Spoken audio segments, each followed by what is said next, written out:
Oi, rapaziada, meu nome é Eliseu, sou professor de língua portuguesa e eu vim aqui para falar sobre a questão que eu enviei para vocês no roteiro de atividades, sétimo A, que é sobre a questão do Monteiro Lobato.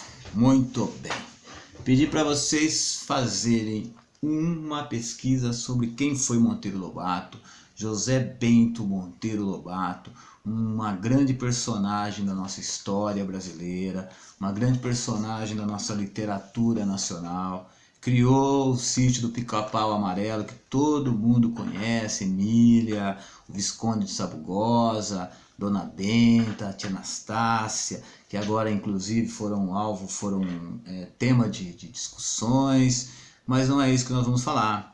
Nós vamos falar da sua importância na história e de um personagem que ele criou que ficou marcado como representante do caipira nacional. Esse personagem é o Jeca Tatu. Então, rapidamente, Monteiro Lobato nasceu em Taubaté em 1882, no século XIX, 1882.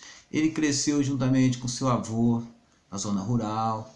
Ele lia muito, escrevia muito. Ele participou dos jornalzinhos escolares desde a época em que ele se iniciou, em que ele ainda era criança, ele já tinha o hábito da escrita. E aos 29 anos, quando ele tinha 29 anos, ele recebeu a notícia da morte do seu avô. E aí o que acontece? Com a morte do seu avô, ele herda uma fazenda.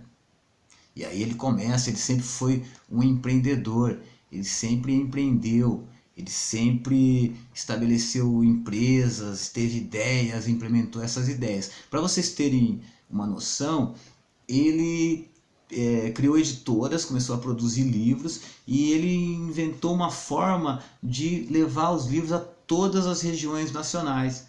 Ele vendia nas farmácias, ele fazia consignação, ele deixava uma quantia lá, se o cara não conseguisse vender, devolvia. Na época foi inovador, porque o Brasil é muito grande e nem todo mundo tinha acesso aos livros. Muito bem, quando ele faz 29 anos, vai morar na região de Taubaté, região da Serra da Mantiqueira, e se depara com a realidade rural.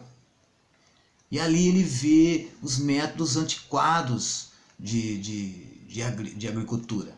As pessoas queimavam, faziam queimadas, e ele achava aquilo um absurdo, porque aquilo atacava a terra, aquilo empobrecia a terra. E ele não via iniciativa nos nativos, nos caipiras. Eles viviam sempre encostados, não tinham motivação para cuidarem das terras, para inovarem, para plantarem. E aí então ele cria o Jeca Tatu, que é um anti-herói, ele é feio, ele é limitado, ele é preguiçoso, ele não tem iniciativa. Então o Monteiro Lobato responsabiliza o caipira, responsabiliza o chamado Jeca Tatu pelo fracasso da agricultura na terra. Só que ele não leva em consideração as condições precárias que os nativos viviam.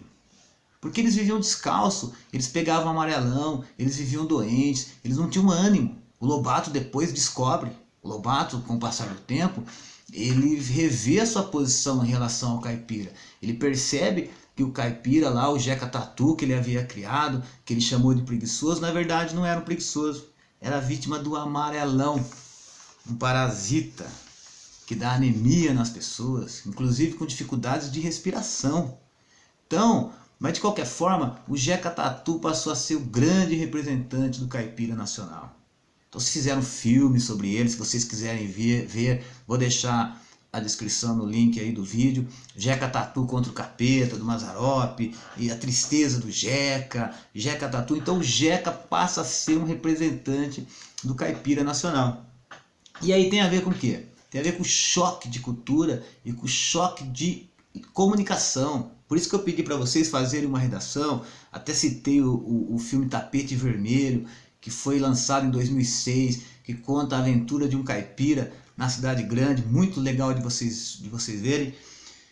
Vocês vão fazer uma narrativa cujo principal personagem é um caipira, com todo o choque cultural, com todas as dificuldades de comunicação, com a fala atravessada, uai, sou. Ele pode se surpreender, inclusive se vocês assistirem o Tapete Vermelho, você vai ver que o caipira se surpreende com o espaço urbano, se surpreende com a tecnologia. Então, a partir dessas referências, vocês vão fazer a redação, a narrativa, beleza? Façam a narrativa, se puder fazer no computador, façam para mandar pelo e-mail, se não puder, escrevam, levem à escola, guardem, que é importante fazer, tá bom? Fiquem com Deus, até a próxima.